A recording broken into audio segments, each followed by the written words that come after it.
안녕하세요. 오늘은 삼국지 장비 이야기 제2부를 시작하겠습니다.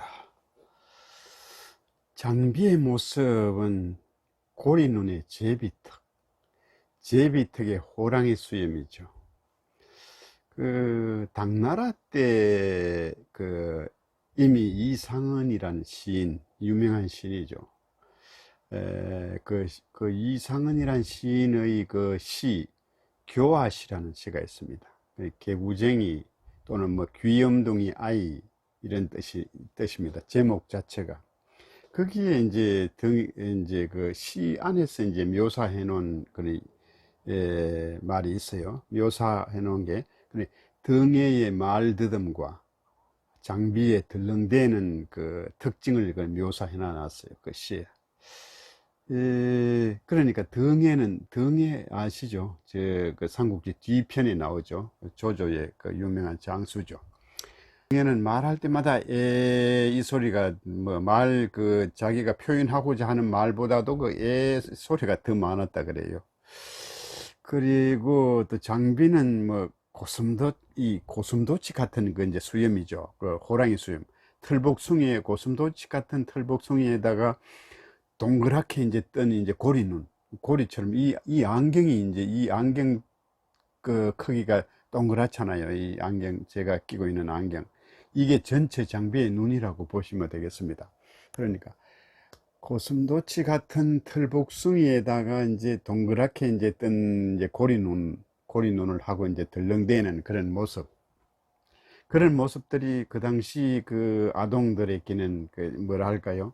기가 막힌 어떤 코믹 캐릭터였던가 봐요.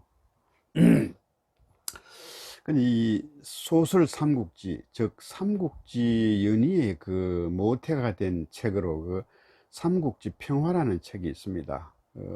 지난번에도 소개시켜 드렸습니다만은 거기에는 장비가 완전히 주인공입니다. 장비가 주인공 역할을 합니다. 관우는 거의 나타나긴 나타나도 아주 그 역할이 미미하고 거의 모든 전쟁이라든가 사건들을 장비가 다 처리하는 걸로 되어 있죠. 그만큼 이제 민중들의 사랑을 받았다는 겁니다. 그러니까 거기에서는 거칠고 난폭하면서도 활동적이고 생동감이 있는 그런 이제 인물로 장비가 묘사되어 있어요. 중국 민중들이 가장 좋아하는 이제 그런 스타일입니다. 장비가. 그래, 민간 설화, 그리고 야담, 이런 데서 이제 장비는 시종일관 쾌활하고 덜렁대고 실수를 연발하고 그렇게 하는 건 익살꾼으로 나옵니다. 익살꾼으로. 그러니까 중국의 남녀노소들이 누구나 좋아하는 이제 코믹한 캐릭터, 그런 모습이죠. 그런데 그러다가도 또 때로는 아주 두뇌 회전이 빠른 이제 그런 인물로 바뀌면서 이제 아주 변화막측한 그런 이제 캐릭터로 활동을 하죠. 이제 민담을 하나 소개하면은 민담입니다. 이 소설도 아니고 완전히 야담이죠. 야담이 이제 중국 야담이 나오는 건데 그 세 번째 삼고초려, 삼고초려 마지막 때죠. 그때의 일화입니다. 그러니까 조금 웃기는 이야기죠. 그러니까 유비와 제갈량이 만나서 이야기가 끝이 없는 거예요. 두 사람 그 담화가 온갖 이 이야기 저 이야기 하면서 끝날 줄을 모릅니다. 근데 관우 장비는 이제 바깥에 서서 늘 기다려야 되는 거죠. 그 때는 이제 날씨가 추운 날인데, 이런 봄이지만 굉장히 추웠죠. 그래서 이야기는 끝이 나지 않고 두 사람은 조미수시에 죽을 지경이죠. 그래서 장비가 이제 제갈량에게 찾아가서 묻습니다.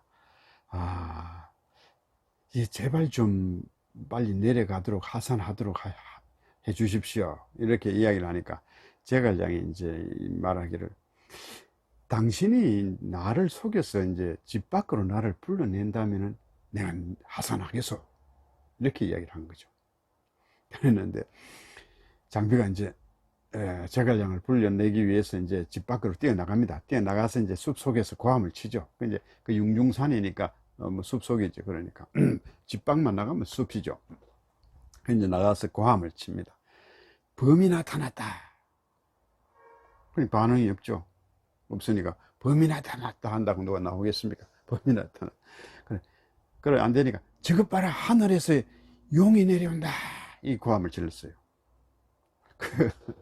그런데 무슨 5살 어린아이 같은 그 뭐 단순무지한 행동이죠, 말하자면.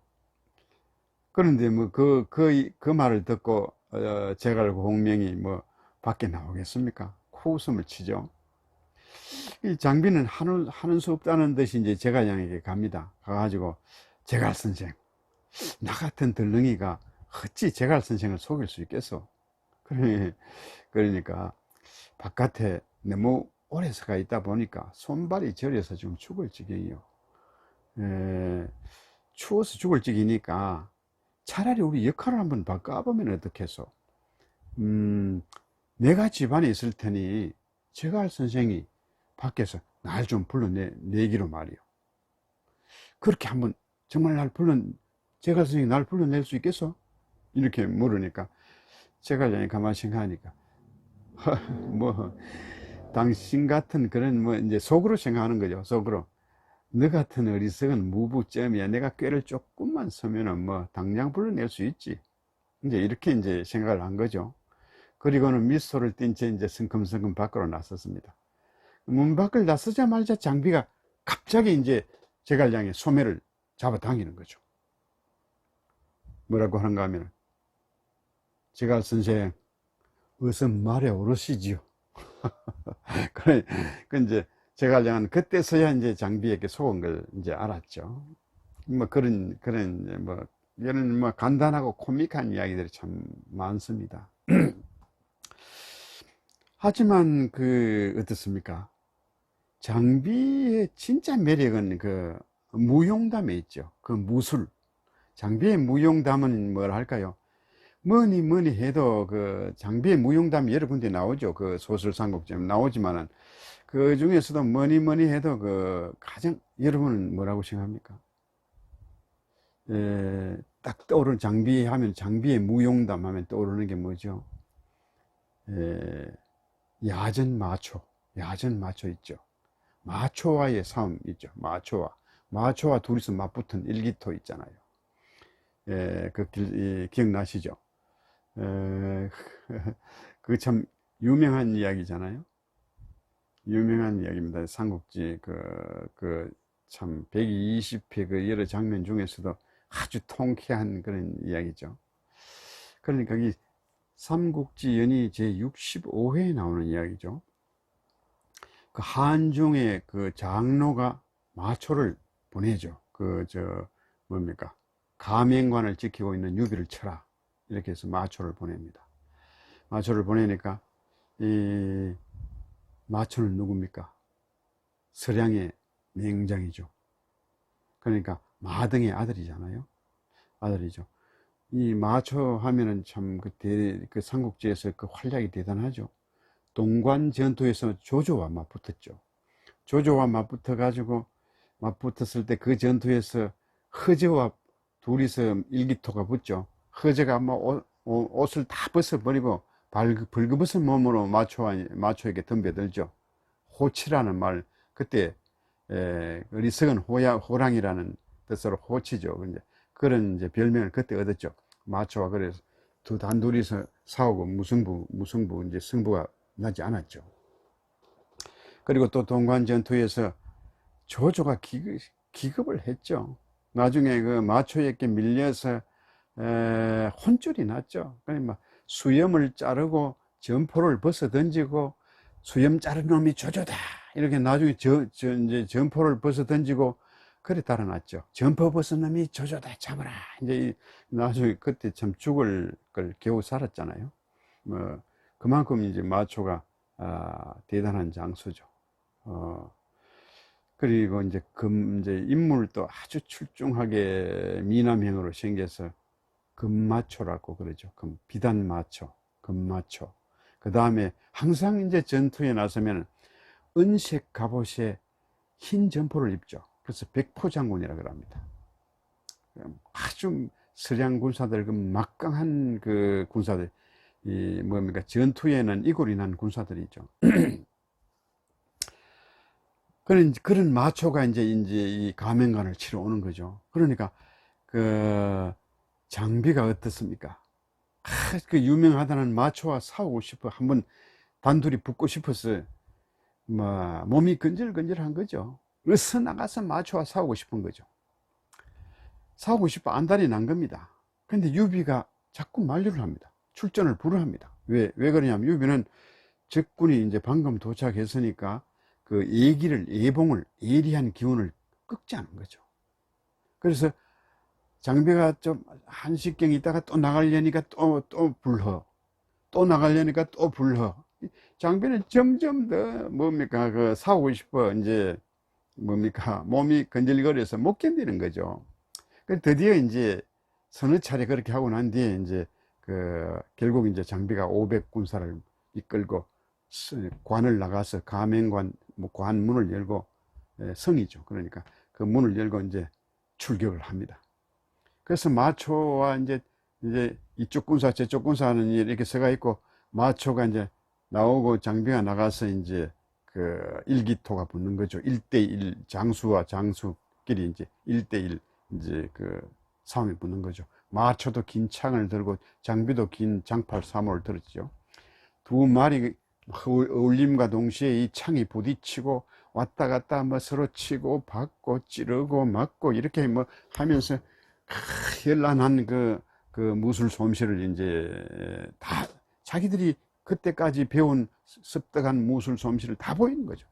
그 이제 창날과 창날이 부딪힐 때마다 불이 번쩍거리고, 뭐 군사들은 이제 뭡니까, 참 거의 뭐 그걸 참 그 짜릿한 재미를 느끼면서 이제 보고 있어요. 이제 구경을 하고 있겠죠. 엄마 이쪽 저쪽 응원을 하고 그렇겠죠. 근데 백이합을 싸웁니다. 일백이합 같으면 참 초인적이죠. 이 두 분, 세 분부터가 우리 보통 보면은 어떻습니까? 권투 시합이라든가 뭐 그 여러 가지 그 뭡니까, 격투기 시합 같은 데 보면은 굉장히 그 뭡니까, 그 한들이 나와서 그 싸우면은 한 3분만 싸워도 어떻습니까? 뭐 힘이 빠져서 쩔쩔매죠. 땀을 쫙쫙 흘리고 뭐 숨을 몰아쉬고 그렇죠. 백이합을 싸운다면 이거 어떻습니까? 초인적이죠. 백이합이라면 한 합이 막 1회전이라고 보시면 됩니다. 1회전 땡 치고 싸우고 이렇게, 이게 백이합을 연급해 싸우는 거죠. 이거는 뭡니까, 그 운동 시합이 아니죠. 찔리면은 바로 죽는 거죠. 어딘가 찔리면은 그 목숨을 건 거죠, 완전히. 그런데 이제 일백이합을 이제 싸워도 이제 승부가 나지 않습니다. 그래서 유비가 보니까 이거 잘못하면 장비가 다치지 않을까. 워낙 이제 서로가 강한 상대고 강한 상대끼리 만났으니까. 그 유비가 이제 증을 쳐서 장비를 불러들입니다. 그리고 이제 또 한동안 휴식을 하죠. 휴식을 하고는 다시 또 출전을 합니다. 나가서 또 싸웠는데 또 백합을 넘깁니다. 100합을 싸우죠. 100합을 훨씬 넘기죠. 100합을 넘기는데 대낮에 싸워가지고 해가 질 때까지 싸우는 거죠. 그러니까 그 뭡니까, 그 두 번째 싸울 때는 물론 이제 그렇게 100합 싸우면은 사람도 사람이지만 말이 지치잖아요. 말을 갈아 타고 이제 나가서 싸우는 거죠. 그러니까 뭐 이야기니까 그렇지 과연 상상을 해도 대단하죠. 그래서 유비가 이제 두 번째 또 200합을 싸운 거죠. 전체 다 이제 200합을 싸웠는데 유비가 이제 다시 이제 징을 쳐서 이제 장비를 불러들입니다. 그러니까는 뭐 이제 오도록 해가지고, 그때는 유비도 이제 이미 이제 관문 밖에 나가 있었죠. 자기 군사들 쪽에 이제 가서 이제 구경하고 있었습니다. 혹시나 싶어서 갑옷을 쓰고 투구를 쓰고 갑옷을 입고 이제 나갔죠. 그래서 거기서 징을 쳐서 검을 울린다, 그렇게 징을 치는 거죠. 그래서 이제 불러 들릅니다. 그러니까 전진하고 공격하면 북을 치고 증을 치면은 이제 후퇴입니다. 돌아오라는 뜻이죠. 귀환시키는 거죠. 그럼 이제 돌아온 장비를 보고 이제 자 이제 관으로 돌아가자, 이렇게 이제 오늘은 그만 싸워라 이렇게 하니까 장비가 절대 안 된다. 저는 명색코 그 마초를 죽이지 않고는 돌아가지 않겠다. 아무리 뭐 형님 그 유비의 명령이지만 이때는 안 듣는 거예요. 이미 몸에 완전히 불이 붙은 거예요. 그래서 이제 그래서 유비가 달랬어요. 자 이제 날이 저물었잖아. 더 이상 싸울 수가 없잖아. 돌아가서 자고 내일 싸우면 된다. 돌아가자. 이러니까 장비가 뭐라고 하는가 하면, 횃불을 밝혀주시오. 야전을 한번 해보겠습니다. 그때 마침 마초도 이제 나와서 이제 도전을 하죠. 장비야, 너 야전 한번 해보겠느냐? 이제 그렇게 이제 고함을 지르죠. 그 좋다! 이제 이래 된 거죠. 둘이가 몸이 건질건질 달았죠. 완전히. 그래서 이제 이미 이제 날이 어둑어둑해졌습니다. 어두워지죠. 그러니까 양쪽 군사들이 전부 이제 횃불을 이제 붙여서 막 모두 이제 횃불을 붙여서 이제 횃불을 듭니다. 양평 군사들이. 그러니까 모두 횃불을 드니까 그 대낮처럼 환하게 이제 밝아지는 거죠. 거기에서 이제 장비와 마초가 이제 다시 이제 말을 갈아타고 또 나갑니다. 또 나가서 또 둘이서 이제 창과 창을 부딪히면서 이제 또 이제 말을 타고 빙빙 돌면서 싸우는 거죠. 밀렸다, 공격했다, 밀렸다, 이렇게 받아쳤다가, 찔렀다가, 이런 식으로 막 계속 싸우는 거죠. 거기서 양편에서는 군사들의 나팔 소리, 뭡니까, 응원 소리가 천지를 울리죠. 그 사이에서 둘이는 이 문지를 일으키면서 말을 타고 왔다 갔다 하면서 온갖 자기들이 모은 18반 무예를 다 발휘를 하는 거죠. 그러다 한 20여합을 싸웁니다. 20여합을 싸우다가, 이제 마초가 생각해 보니까, 이게 도저히 장비를 이길 수 없구나 싶어서 살짝 타도계를 씁니다. 그러니까 달아나는 척 하는 거죠. 말을 타고 달아나는 척 하니까 장비가 거기 섰거라, 달아나지 마라. 장비가 이제 따라오는 거죠. 따라오는데 마초는 슬쩍 이제 어떻게 품속에 숨기고 온 동추라면 뭡니까? 사슬이 달린 이제 구리공입니다. 구리공이죠. 그걸 달아나는 척 하면서 뒤돌아보면서 몸을 획 돌리면서 이제 장비에게 그 동추를 집어 던지는 거죠. 장비도 따라오면서 뭔가 경계를 했겠죠. 몸을 동추가 날아오는 걸 언뜻 보고는 이제 몸을 살짝 얼굴을 돌리니까 바로 이제 귓바퀴 곁으로 이제 동추가 싹 지나가는 거죠. 위기일발이죠. 그리고는 장비가 다시 이제 달아나는 척 합니다. 말을 모르고. 달아나는, 마초가 이제 또 따라오는 거죠. 장비야, 섞으라! 하면서 따라오는 거죠. 그러니까 이제 장비가 가다가 장비는 또 어떻게 하느냐면은 갑자기 말을 세우고는 몸을 돌려서 활을 쏩니다. 그 마초가 또 그 화살을 살짝 이제 피하죠. 이렇게 해서 결국 이제 그날 밤에 야전은 무승부로 이제 끝이 나죠. 나중에 이제 마초는 어떻게 됩니까? 이 제갈량의 계책에 의해서 마초를 이제 어떻게 귀순하도록 만들죠. 그런데 장비의 무용담 중에 또 하나 빼놓을 수 없는 재미있는 무용담이 있죠. 그게 뭐죠? 여러분 잘 아실 겁니다. 삼국지연의 제42회에 나오는 장판파 전투죠. 장판파 전투 잘 아시죠? 장판파. 조조가 형주를 침공할 때죠. 침공하면서 유비부터 유비가 신야인가 그 근처에 있었으니까 유비부터 양양 신야에 있다가 뒤쪽으로 밀려 내려와 가지고 양양 번성에 있었죠. 번성에 있었는데 그때 어떻게 합니까? 조조가 일사천리로 경기병대 5,000명을 뽑아 가지고 아주 빠르게 대군을 앞서서 조조가 직접 경기병대를 몰고 쾌속으로 이제 달려왔죠. 그래서 뭡니까? 당양 장판파에서 어떻게 합니까? 유비군사가 대패하죠. 대패하고 뿔뿔이 흩어집니다. 군사들이 뿔뿔이 흩어지는데 유비도 처자식까지 다 내팽개치고 달아나죠. 위급 존망의 시기였습니다. 잡히면 죽을 그런 시기였죠. 조조는 반드시 유비부터 먼저 잡아라 이렇게 명령을 했죠. 근데 이때 어떻게 하느냐 하면은 장비에게 이제 뭡니까? 기병 20기, 기병 20기를 뭡니까? 그 역사 뭡니까? 정사 삼국지 장비전에도 이 내용이 나옵니다.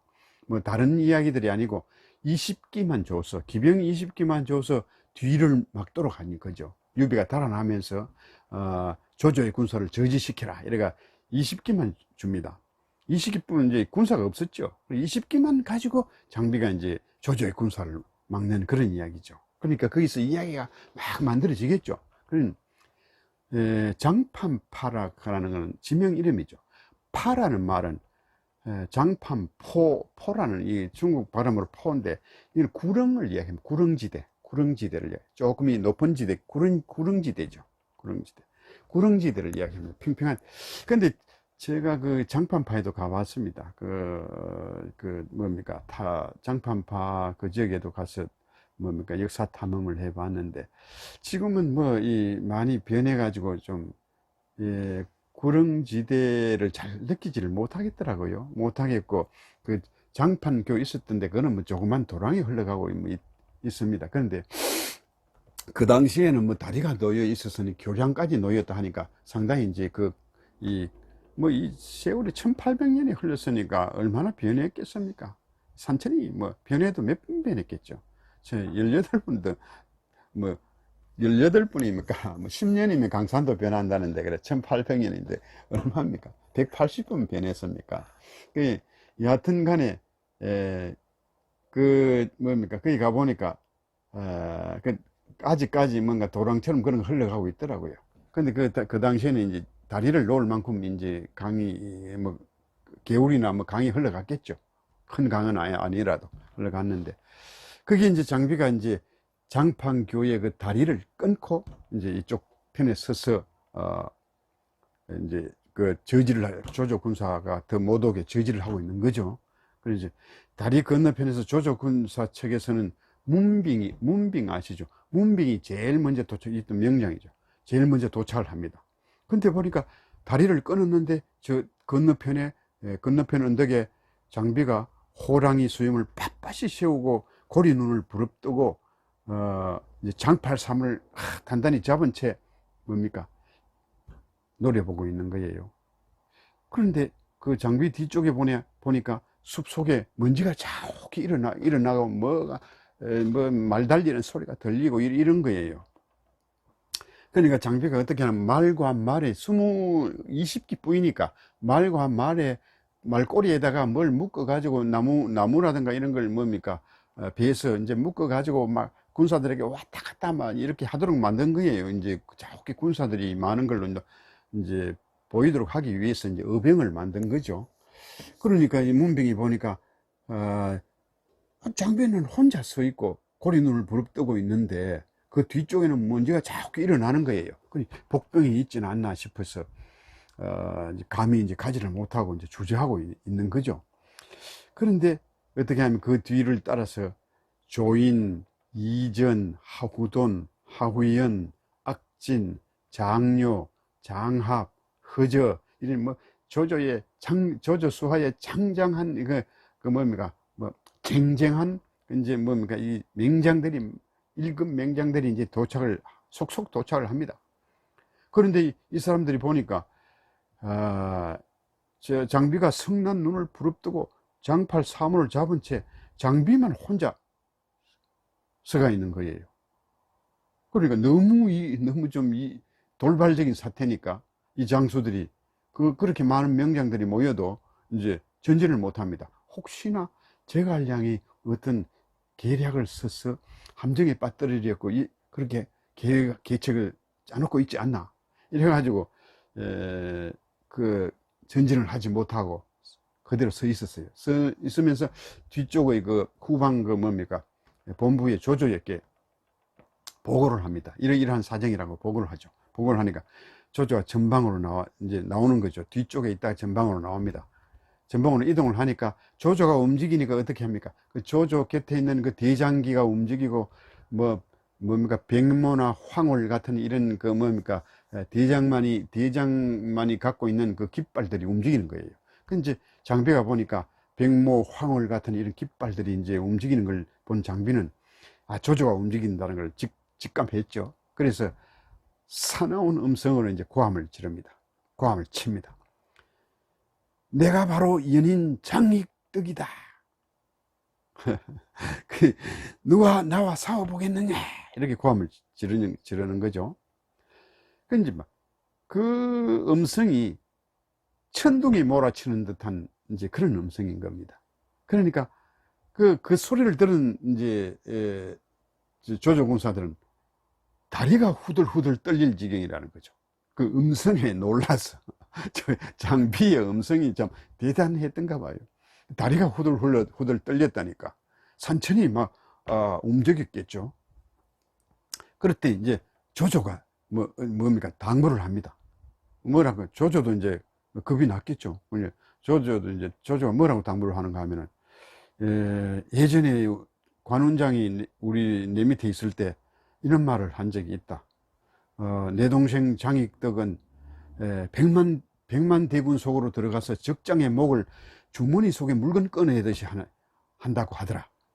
그러니까 여러 장수들은 경거망동하지 마라, 조심해라 이렇게 하는 거죠. 그럼 오히려 겁을 더 주는 말이죠. 말하자면 겁을 더 주는 말이 되는 거죠. 그런데 그 말이 끝나기도 전에 장비가 두 번째 고함을 칩니다. 장익덕이 여기 있다. 누가 감히 나와 목숨을 걸고 싸워보겠느냐. 고함을 지릅니다. 그 엄청난 음성 파워죠. 소리에 질려가지고 조조조차도 찔끔하고 이거 달아나고 싶은 마음이 생긴 거예요. 물러나고 싶은 마음이 생긴 겁니다.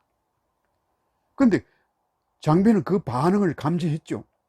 움찔하고 달아나고 싶은 마음이 생겼다는 걸 감지한 겁니다. 장비가 감지하고는 다시 장83으로 확 꼬나 잡고는 어떻게 하느냐면 세 번째 호통을 칩니다. 세 번째. 뭘 꿈을 대느냐? 싸울 테면 싸우고 물러가면 물러갈 거지. 그런데 그 소리가 마른 하늘에 벼락이 치는 것 같았다는 거죠. 마른 하늘에서 벼락이 치는 것과 벼락이 떨어지는 것과 같은 그런 소리가 난 겁니다. 그 소리의 효과가 어쨌는지 잘 아시죠? 바로 조조 곁에서 조조를 호위하고 있던 장수, 수하 장수, 하급 장수죠. 하후글이라는 장수가 갑자기 말에서 뚝 떨어진 거예요. 땅바닥에 뚝 떨어지면서 머리통이 깨지고 간과 설계가 파열돼 버린 거예요. 그렇게 되니까 조조가 그걸 보고 떡을 하고 달아날 수밖에 없겠죠. 사람이니까. 이것저것 생각하는, 그때 무슨 이성적인 생각이 날 수가 없겠죠. 그런 순간에 누가 이성적인 생각이 나겠습니까? 앞뒤를 따져볼 그런 게 있겠습니까? 달아나요. 달아나니까 그 좌우에 있던 장수들도 슬금슬금 다 달아나는 거예요. 그러자 5,000기의 이 기병들이 산이 무너지듯이 다 달아나 버린 거죠. 다 꽁무니를 빼버린 겁니다. 그래서 조조군사가 물러갔어요. 그런데 이 야담가들은 얼마나 이야기 만들기 좋습니까? 이 소재가. 그래서 이 이야기를 한층 더 확대 재생산하는 겁니다. 그러니까 어떤 이야기가 나오는가 하면 거기서 이제 한 발 더 나아가서 장비의 목소리가 얼마나 컸던지 그 끊어진 다리 아래로 흐르던 물이 역류했다. 역류해서 흘렀다. 그렇게 한 겁니다.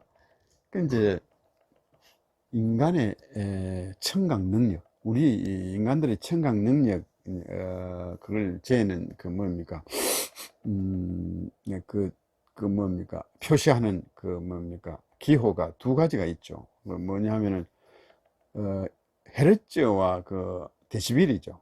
헤르츠는 뭐냐 하면은 음의 폭을 재는 음역대를 나타내는 이제 기호고, 데시벨은 뭐냐 하면은 그 음파의 크기죠. 음의 세기입니다. 데시벨. 음의 세기인데, 이 사람들 이 음역대는 한 20에서 2만 헤르츠 사이밖에 못 듣는다 그래. 그보다 더 크거나 더 작으면은 듣지를 못한다 그럽니다. 음역대죠. 그런데 음파의 세기, 그러니까 파워죠. 음파의 파워. 이거는 120데시벨을 넘었으면은 이 고막이 이상이 온다 그래요. 이상이 온다 그래요. 보통 우리 그 공사하면서 쾅, 엄청나게 큰 공사에 그 뭡니까, 쾅 쾅 하는 기계로 가지고 겁니까 치는 소리가 있잖아요. 그 소리, 그게 한 100데시벨 가까이 된다는데, 그것도 자꾸 들으면은 고막이 이제 그 나간대요. 그래서 뭐 보고 장비를 하고 뭐 이렇게 공사를 하고 뭐 그렇게 하죠. 그러면 그 장비의 음성은 도대체 몇 데시벨이냐 이거죠. 몇 데시벨이냐.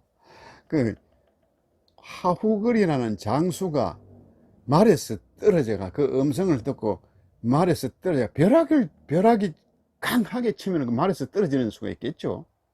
뭐 그런 수가 있겠죠. 있는데 그 화후거리라는 장수가 말에서 떨어지고 또 물이 역류할 정도였다면은 장비 자신의 고막은 안전했을까요? 온전했을까요? 참으로 황당한 그런 이제 내용이지만은, 근데 민중들은 이런 또 판타지를 참 좋아하죠. 인간들이 할 수 없는, 인간들의 능력 한계를 넘어서는 어떤 이야기들을 참 그 뭡니까, 그렇게 매료되죠. 에, 에, 거기에 뭐 어떤 카타르시스를 맛본다 할까요? 뭐, 그, 참, 젊은 사람들이 그 해리포터 같은 그 참 황당한 이야기를 참 좋아하는 그런 것도 그런 의미가 있지 않을까요? 예, 어쨌든 장비 이야기 2부를, 뭐, 끝내겠습니다. 이 장비 이야기 3부에서는 장비의 러브 스토리를 해볼까 합니다. 장비가 러브 스토리가 있을까요? 그런 무지막지한 사람이. 예, 어디 아마 여러분이 그 장비의 러브 스토리는 그 참 듣기가, 들어보기가 참 상당히 참 그 어려운 그런 이야기일 겁니다. 기대해 주시기 바랍니다. 감사합니다.